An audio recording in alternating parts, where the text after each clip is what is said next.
You don't replay the same song again and again because you're bored. You replay it because your brain is trying to solve something. Really? People who listen to the same song 20, 30 times are not weak. They are emotionally active. Your brain is working in the background. Psychology says that when you loop a song, your brain processes emotions in 8 different ways. Some are healthy, some can even be dangerous. And today you'll understand what your repeated song reveals about you. Pause right now and think, what was the last song you played on repeat? Sad, motivational, nostalgic, or just vibing? Write just one word in the comments. I want to see your emotional pattern.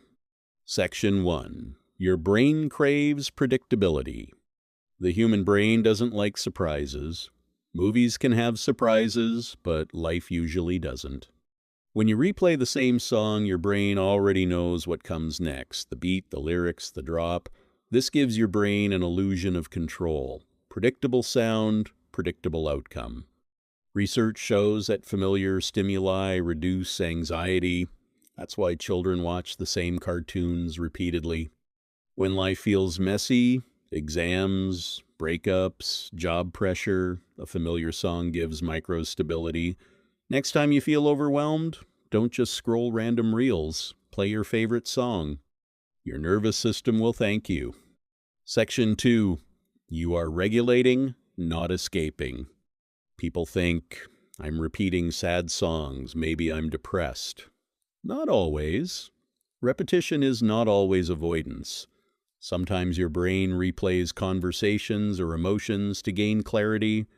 The same happens with music. You replay an emotion until it becomes manageable. Suppressing emotions makes them stronger. Feeling them safely makes them dissolve. Next time a loop starts, ask yourself, what am I feeling that I'm not accepting? Awareness equals emotional power. Section 3. Emotional rehearsal loop. Before going on stage, you rehearse. Your brain does the same with emotions. Listening to the same song is emotional rehearsal. First confusion, then clarity, then acceptance. Your playlist is like your diary. That's why people repeat specific songs after breakups. They are trying to understand pain. But rehearsal should be temporary. Understand emotions, but don't live inside them. Section 4. Memory plus emotion locking. Ever heard a 5-year-old song and suddenly a memory flashes back? That's neuroscience, not magic. The brain stores music and emotions together. If you listen to a song during your lowest phase, it will always trigger that feeling later. So choose consciously. Listen to empowering music during growth phases so it becomes strength in the future. Music is an emotional time machine. Use it wisely. Section 5. Control when life feels out of control. Humans fear unpredictability more than struggle itself. When life feels uncertain, repetitive songs become psychological anchors. They create a sense of control.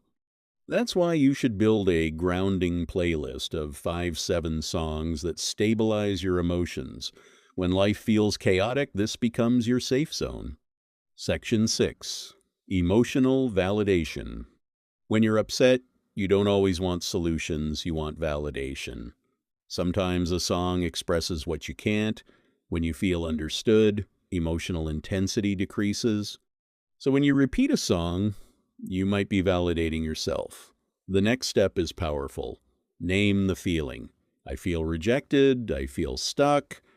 Naming it gives control. Section 7. When repetition becomes a trap. Not all repetition is healthy. Sad songs can deepen sadness. Mood-congruent music amplifies emotion.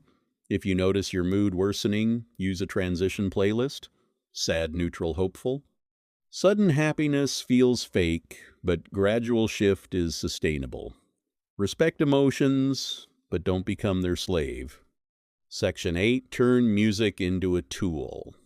High-level thinkers design their emotional environment. Music shapes identity. Gym playlists boost energy.